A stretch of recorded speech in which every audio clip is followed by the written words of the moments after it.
Bien, nosotros estamos aquí con el doctor Junior Espinosa, el doctor Cristino del Castillo, Machi Constant y Carlos Alonso, que vamos a conversar con el ingeniero Mayobanek Escoto. Mayobanek Escoto es el director general del INVI, Instituto Nacional de la Vivienda. Fue anteriormente director de aeroportuaria, de autoridad portuaria, y además de los cargos que implican su profesión, él es un preocupado por la política.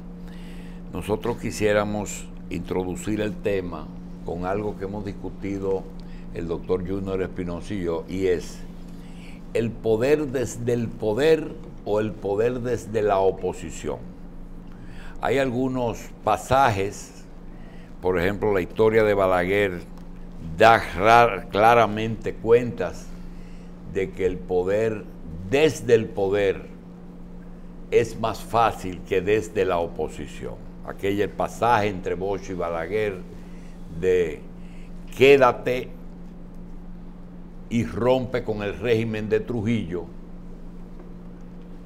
aquí en Cuba, y él le dice, no, yo me quedo debajo de la mata de mango para esperar que la fruta madure y caiga.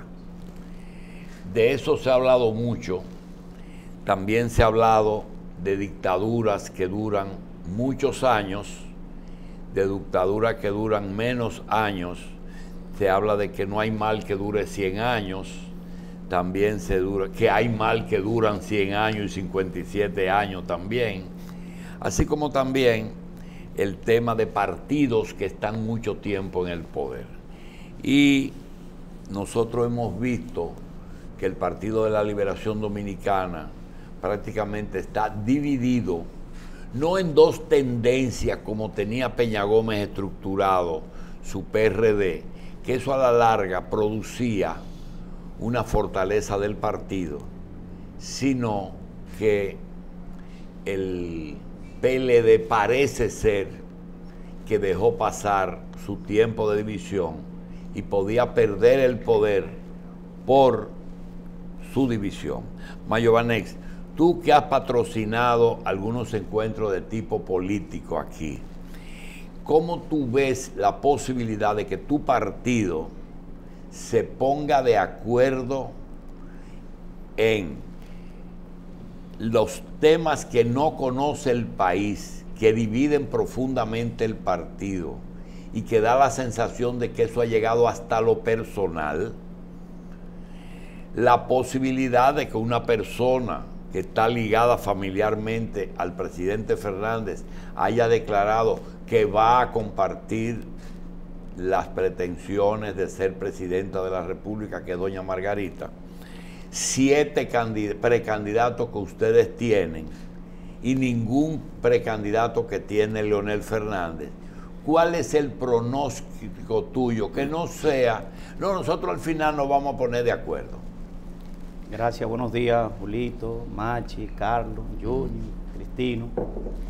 Yo te escuché en la mañana, antes de entrar a ese tema, felicitando a varias personas que cumplían años. Permítame felicitar a mi esposa, Saela Gómez. Ay, te cuesta. Sí, que está de cumpleaños, y un beso, mi amor, así es que feliz cumpleaños. Te cuesta. Mire, don Julito, realmente el poder desde el poder es completamente diferente, como usted expresaba, del poder desde la oposición. Y los políticos estamos diseñados para dirigir las naciones. Y en ese sentido, entonces, la meta siempre de un político es conquistar el poder. Y después de que se tiene ya el poder, entonces surge otra circunstancia que es conservar el poder. Y yo sé que tanto el equipo del presidente Danilo Medina como el equipo de Leonel Fernández y los demás que están aspirando, lo más importante que tienen como norte es mantener el poder, no entregar el poder o tener la posibilidad o el riesgo de poder entregar el poder a la oposición. Y eso entonces lo unifica. Porque cuando se está llegando a la hora cero, hay que tomar una decisión. Y esa decisión entonces siempre va a caer en tratar de hacer todo lo que haya que hacer las negociaciones que haya que hacer para conservar el poder. Y es muy difícil que dos grandes líderes que tiene el PLD, como es el presidente del partido, como es el presidente de la República, obvien esa situación y se fajen a romper una estructura que tiene años, que le ha costado, que nos ha costado mucho sacrificio para permitir que se rompa y que se pierda el poder. Porque entonces entraríamos de nuevo entonces en lo que sería el poder desde la oposición, para comenzar a hacer estrategia para volver al poder. En ese entonces sería para el 24. Entonces, ¿para qué prepararnos para ganar el poder en el 24 cuando podemos continuar en el 2020? Entonces, por eso yo creo que no, que en la política se vive de realidades, no de sentimiento personal. Las encuestas que están marcando hoy en día indican que el que no tiene números realmente no puede ser candidato. Que aunque usted intente... Pero para tener números hay que trabajar primero. Entonces el que no tiene una estructura... si no tiene, no es candidato. Si no es candidato, no tiene. Eso es un círculo vicioso. Por eso es que cada quien, cuando se proyecta para conquistar el poder y ser la cabeza del poder, tiene que formar una estructura con tiempo. Porque el presidente Danilo Medina no es el presidente porque quiso ser el presidente ayer, antier, hace 5 años. El presidente viene trabajando 40 años y viene formando una estructura. Y esa estructura es la que le da la fortaleza. Y si los numeritos hoy están dando que puede ser la continuidad del presidente para poder garantizar el poder, entonces va a haber que sacrificar nuevamente al señor presidente para que este gobierno continúe trabajando. Pero si los numeritos en mayo, por ejemplo, dan, que es con otros de los que están aspirando, entonces tenemos que unificarnos detrás de esa persona, detrás de esa compañera o detrás de ese compañero para conquistar, para mantener el poder. Y eso es lo que está pasando, Julito. Hoy en día las encuestas que yo he visto marcan que todavía ninguno de los precandidatos que están rodando han podido marcar un número significativo que se pueda trabajar para ganar una primera vuelta. Eso obliga que si nos vamos con cualquiera de ellos, tenemos que trabajar para un proyecto para la segunda vuelta, no para la primera vuelta. Y en la segunda vuelta, como el tiempo entre una y otra es tan corto, cualquier cosa puede suceder. ¿Cuál es la fórmula para garantizar la continuidad del PLD en el poder? ¿Quién es que asegura eso? Eso lo asegura justamente los dos grandes líderes, que son los que pueden Pero romper. Los dos grandes líderes no se ponen de acuerdo. Ellos se van a poner de acuerdo. Ellos se van a poner de acuerdo por lo que decía. Ellos saben que no pueden entregar el poder. Y si cualquiera de los dos cometiese algún error y se pierde, ese se va a hundir con ese error. A veces pienso que se pasaron en las luchas internas, pero también creo que puede haber un pacto para que PLD sea gobierno y oposición hasta las elecciones, entonces ya le será muy tarde a la oposición darse cuenta que la oposición fue el PLD y que irán juntos. ¿Podría haber algo de que ellos dos estén de acuerdo? Eso es posible, eso es parte de una buena estrategia. Doctor, ¿es posible? Eso es posible. Ahora, yo quiero preguntarle al ingeniero Escoto, ciertamente del poder es más fácil mantenerse, pero llega un momento en que la visión nubla la razón. Y creo que algo de eso está también atravesando a los dos sectores que están enfrentados en el PLD. ¿Qué papel juega esa situación en esta coyuntura? Que es la real hoy día. Sí, es una situación que hay que pensarla fríamente y no tomar una decisión por el sentimiento, sino, como te decía al principio, con los numeritos, con la razón. O sea, la política es científica. La política no se puede tomar una decisión que voy a llevar al candidato X porque es amigo mío, porque es familia mía, porque yo lo quiero mucho. Es quien marca. Y ellos se van a dar cuenta, cualquiera de los dos sectores van a dar cuenta quién está marcando. Porque esto no es un problema de que si es uno o es el otro. Es quien garantiza ganar. Pero hay un problema ahí Vamos a suponer que en efecto se dé lo que están planteando algunos, que el presidente decide embarcarse en una nueva repostulación. Si el presidente logra 4 años más y para el 24 sigue marcando, ¿qué vamos a tener? ¿A Danilo toda la vida? ¿De eso es que se trata? No, tú sabes muy bien que se habló de hace varios años, el presidente del partido, que el PLD es una máquina de dirigente, una máquina presidencialista.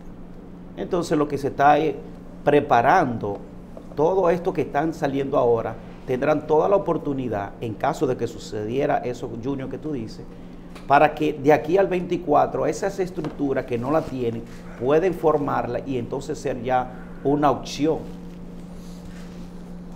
Pero mientras tanto, la fábrica tiene 2 modelos. Hasta ahora. Bien. ¿Tú ves otro? Bien.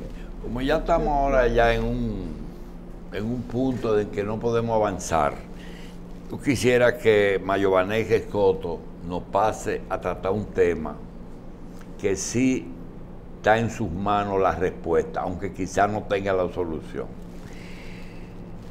Los elementos básicos de un dominicano hoy día, indispensables para su vida, son básicamente 6 elementos. Uno es la vivienda, el techo, donde guarecerse, la salud, que implica todo lo que tiene que ver alrededor de la salud, la educación,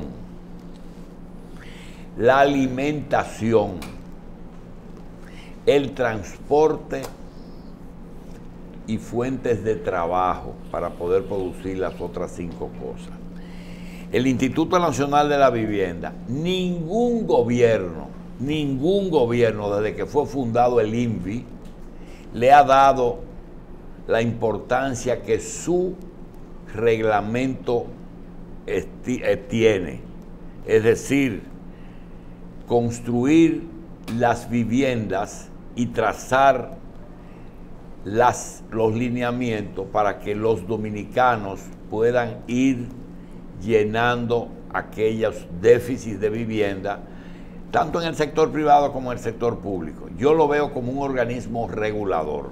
Sin embargo, cuando algún gobierno ha hecho un gran proyecto, como fue Balaguer con sus grandes proyectos habitacionales, o este mismo que es su gobierno, vemos que no le entregan al INVI ni la construcción ni la decisión de dónde deben de ser construidas las viviendas. ¿Cuál es la razón por la que la tradición dice que el INVI no ha servido para nada más que a veces en política arreglar casas, dar madera y zinc y quizá algún proyecto de vez en cuando? ¿Cuál es la razón? Cuando llegué al INVI, realmente comencé a leer la ley que lo forma. Y justamente esa ley lo que habla es que es el Instituto Nacional de la Vivienda es la institución rectora de las viviendas de la República Dominicana. Lo que sucede es que cada gobierno tiene un librito.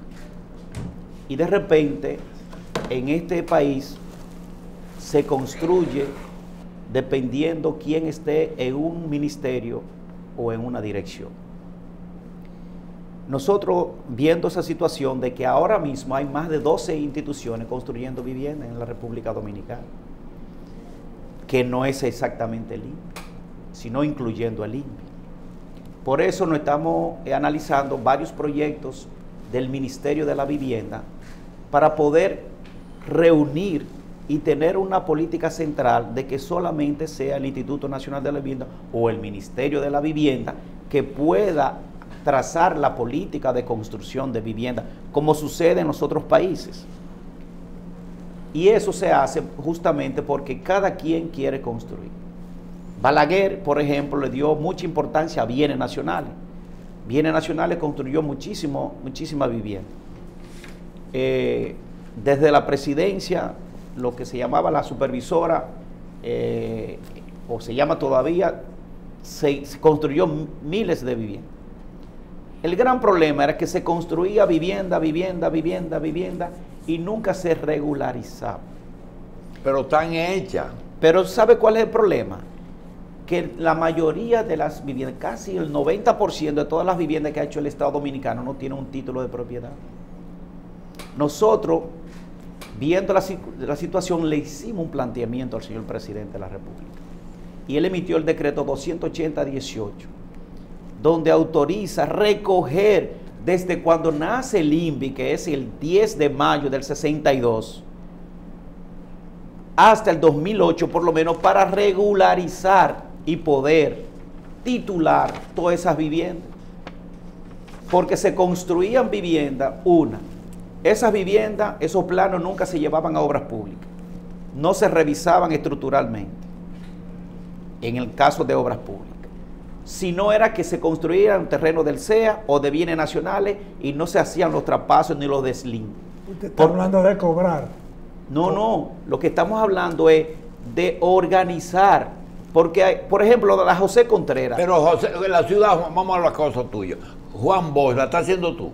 No, soy parte del comité. Porque y esas tienen todos los reglamentos de construcción y de aprobación, porque aquí tú vas a vender una propiedad y resulta que los planos de obra pública no aparecen. Ese es el ejemplo. La ciudad Juan Bosch pasó por el filtro de validación de las instituciones, de estructural, de diseño y de validación del precio que lo damos nosotros, que es a través del fideicomiso un costo que no puede pasar de 2.5 o 2.6 millones. ¿Y qué diferencia tuvo entre los tres brazos y las tierras que el CEA vende y que ha sido caótico en eso? Lo que digo, por lo menos los tres brazos estaban ordenados y tienen su título. Sí, pero yo estoy hablando de la regularización de las viviendas. Por ejemplo, si usted ahora con la nueva ley de titulación, si se lleva un proyecto habitacional y no se lleva una licencia emitida por obras públicas. ¿A quién es que le estamos haciendo la crítica, Mayoane? Al sistema. Ah, bien. Al sistema. Lo que quiero es que el sistema debe de reorganizarse. Muy bien. Mira, hay algo. Vamos a lo tuyo, que tú eres un político 24 horas. Si tú tienes 400, casi 500 días que te quedan en el gobierno, si es que no ensamblamos la reelección, pero 500 días, año y pico. Sí. Ok, si tú haces un plan de trabajo de emergencia, no es un problema. Tú puedes coger el ayuntamiento y poner a barrer mucha gente, y puedes coger 2,000 personas y ponerlo a limpiar la autopista Duarte. Le da trabajo mañana a muchísima gente. Si tú necesitas transporte, puedes coger y ir a Brasil y traer 1,000 guaguas, o a China, y en 2 meses aquí están las calles llenas de guaguas y de deuda, ¿verdad? Si es educación, ahí hay 130,000 millones que se pueden empezar a comprar mochilas y libros y desayuno y cena y de todo. Salud, vacunaciones, salud a domicilio, pero en vivienda tú no puedes iniciar hoy, que no está el proyecto, para entregarlo antes de irte. ¿Qué proyectos hay que Danilo pueda exhibir como una obra del INVI? Bien, en estos momentos nosotros estamos desarrollando 18 proyectos habitacionales a nivel nacional. 18. 18, que se van a entregar una gran parte. ¿Pero haciéndolo ustedes? Sí, nosotros. Se van a entregar. ¿Y cómo lo dan? ¿Por concurso? ¿O lo hace el mismo INVI? No, licitación.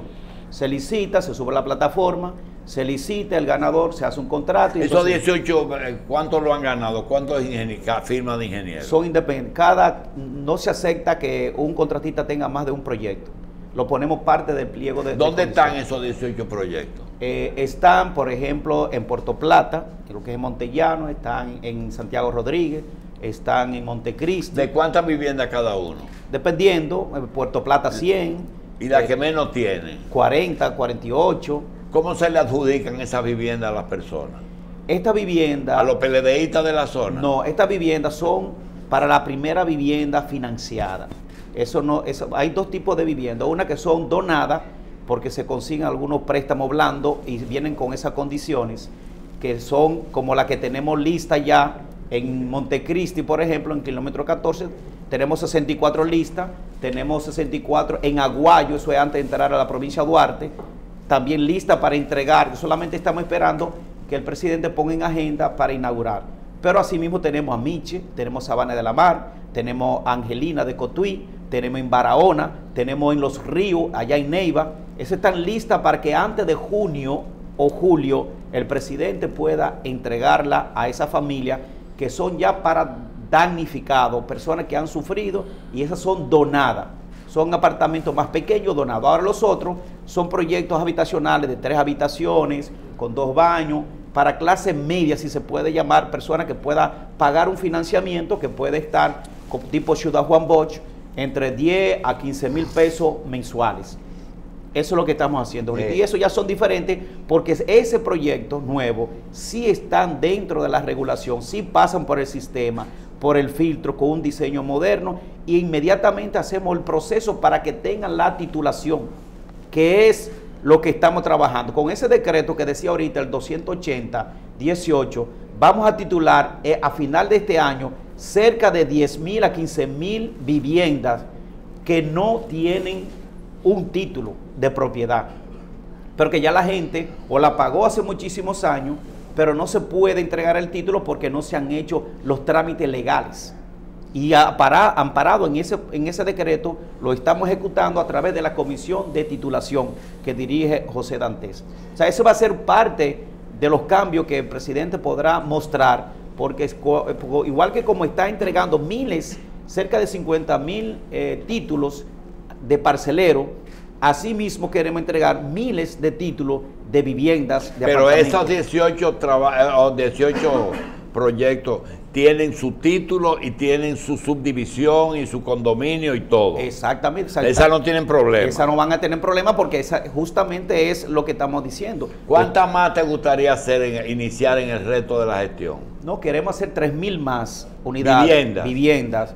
¿Cuánto en la capital y cuánto en el interior? Dependiendo, va a depender de los terrenos. El gran problema que tenemos aquí en el Gran Santo Domingo es la disponibilidad de los terrenos donde estén los servicios cerca. ¿Y el CEA tiene servicios? Sí, pero no necesariamente tiene servicios cerca, y si no, la tierra del CEA tiene un agravante que son tierras agrícolas, y la capa vegetal es muy grande. Y ahí la inversión que hay que hacer. ¿En Samaná hay algunos que ustedes planean hacer? Se han proyectado algunos proyectos ahí. Por eso nosotros queremos que si con la ley de fideicomiso nos dé un poco más de fuerza al Instituto Nacional de la Vivienda, para que en los terrenos que uno pueda conseguir, hablar con el sector privado, para que el sector privado entonces venga, construya apartamentos en todas las provincias. Imagínate, Julito, que podamos hacer 100 apartamentos en 30 provincias.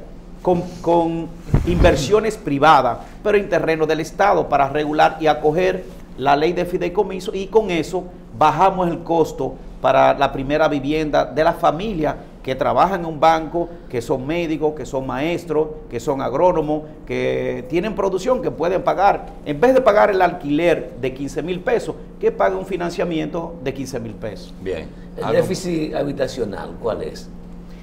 Según las proyecciones, nosotros tenemos que afinar para el próximo año 2020, que es cuando se va a hacer el censo. El último censo fue en el 2010.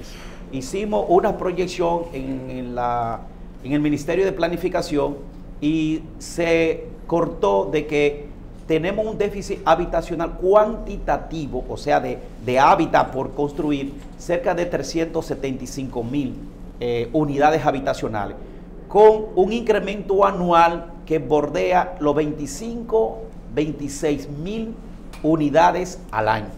Ahora mismo estamos construyendo el doble de la demanda entre el sector privado, el Estado, y eso entonces nos ayuda a ir bajando el déficit habitacional. Si logramos seguir construyendo de 60 a 70.000 habitaciones o soluciones habitacionales cada año, eso implica que en 10 años podríamos ir bajando y estar dentro del equilibrio de la demanda versus oferta. ¿Y las que necesitan mejoras? Estamos hablando cerca de 1 millón de viviendas necesitan mejorar porque están en muy malas condiciones, sobre todo en las partes fronterizas, en el sur profundo. Tenemos todavía viviendas que nosotros nos toca hacer reparación y construir, que están hechas de zinc por las 4 paredes y el techo. Imagínate en Oviedo, fuimos a ver un barrio que está lleno de casitas hechas de zinc por los 4 lados y el techo también. Entramos a las 2 de la tarde con el sol bien afuera, mi hermano. Nosotros salíamos de ahí como si fuera un pollo sacado del horno. O sea, y uno decía, ¿cómo vive una gente así? Entonces, con esa condición ahí hay casi 1 millón de familias que están sufriendo y se necesita una gran inversión para recoger todas esas casas, desbaratarlas, porque tampoco tú puedes mejorarlas. Porque hay otras que tú le topas en una esquina y se te cae encima. A veces entramos porque nos solicitan que reparen 5 o 6 viviendas en un sector y cuando vamos tenemos que hacer 20 y 30 reparaciones y muchas tenemos que hacerla entera porque no aguantan. Y esa es la situación. Y por eso estamos abogando por un mayor presupuesto, por mayor inversión, pero combinado. Si combinamos que el sector privado y el sector público puedan trabajar, sería un éxito. Por eso yo espero que algún día aquí en el país se pueda sacar una ley para incentivar al dominicano que tiene dinero en los bancos y pueda construir sistemas habitacionales para poderlos rentar de forma tal de que si el sector privado saca el dinero del banco, hace proyectos habitacionales, los renta, nosotros bajamos el déficit habitacional y para el inversionista le va a ser más rentable tener un proyecto rentado en una provincia, en una gran ciudad, que tener el dinero en el banco desde el punto de vista del fee que le están pagando. A Giovanni, tu mujer te está esperando para que tú cumplas tus deberes conyugales. Una cosa, primero, desde el punto de vista de fondos, la fiducia y el presupuesto nacional, ¿cuánto te resta por recibir para esos proyectos que son muy bonitos toditos, de fiducia, presupuesto y los aportes del CEA y del IAD que te pueden ceder tierra para eso? Sí, nosotros tenemos acuerdo tanto con el CEA y el IAD y nos han dado terreno cada vez que necesitamos. Por eso digo que lo que falta es simplemente inversiones del sector privado. El sector público per se, el presupuesto que tenemos es muy bajo, es apenas de 800 millones, casi 900 al año. Al año, o sea, muy bajo. Con 500 para inversión, o sea, para hacer las edificaciones, y cerca de 300 para hacer el proyecto de meta presidencial, que es la eliminación de los fogones, que eso lo estamos haciendo. Ayer estábamos, por ejemplo, en Dajabón, en el Pino Dajabón, donde declaramos libre de fogones, donde pudimos eliminar más de 900 fogones, igualmente que en Partido, en Santiago de la Cruz. ¿Por qué lo cambian? Lo cambiamos por estufa con su kit de tanque de gas, su regulador y su manguera, y en 1 mes o 2 meses va el SIUBEN con una comisión y valida si de esa familia todavía tiene esos instrumentos, esa estufa y ese gas, entonces se le otorga un bono gas para que la familia no tenga que comprar el gas. Pero además, con eso ayudamos al medio ambiente porque estamos tratando de sacar el corte de la leña o el corte de los árboles para hacer carbón. ¿Y los fogones de Haití, le damos la leña a nosotros? No sé, no manejo ese dato. Pero sí estamos eliminando y la estamos fiducia eliminando te está dando los pisos. dinero. No, porque la fiducia no me da dinero. O sea, la fiducia es un organismo en el cual el dinero de ellos lo lo financian a través del INVI. No, a través del INVI no. Muy bien. Eso es lo que quiero. El fondo de pensiones le da dinero al INVI porque le da al Bandex. No da, no. No le da. Eso quisiera. Entonces nada más tiene los 800 millones. Solamente. Bien. Excepto cuando el señor presidente tiene proyectos especiales a través de una visita sorpresa, que entonces me instruye a ejecutarlo. Entonces esos son unos fondos extraordinarios que llegan para ejecutar ese proyecto puntual. Cuando el cambio de piso de tierra por la torta de cemento, entonces, ¿es algo que lo están también llevando a cabo o cae dentro de lo que usted dijo anteriormente de cuando hay que reconstruir una casa entera? No, tenemos un plan. Se hizo un censo cuando yo llegué, el señor presidente me entregó un censo de cerca de unos 100,000 pisos de tierra existían en el país en el 2016 cuando yo entro a la institución. Entonces hicimos un plan entre todas las organizaciones que estamos trabajando para eso y nosotros licitamos en todas las provincias con los ingenieros y con los maestros constructores de cada provincia para recoger todos los pisos de tierra y ya estamos avanzando mucho, porque ya hay muchas provincias y distritos donde ya no quedan. Por ejemplo, en el Pino, en Partido, apenas me quedan 15 pisos de tierra, porque ya lo estoy eliminando todo. Y así hay ya comunidades donde no quedan, y nosotros aprovechamos este espacio para pedirle a la población que donde usted vea que existe todavía un piso de tierra o un fogón, háganoslo llegar a través de la sindicatura, de la gobernación, de un legislador, para nosotros entonces ir en auxilio, porque puede existir un anafe por ahí o un fogón, o puede existir un piso de tierra y a lo mejor nosotros no lo tenemos contabilizado. Bien. Giovanni, vamos a darte las gracias y vamos a seguir hablando de vivienda durante un año a ver cuánto baja el déficit, ¿verdad? Así es, sí. Mayovanex Escoto, director general del Instituto Nacional de la Vivienda, INVI. Gracias.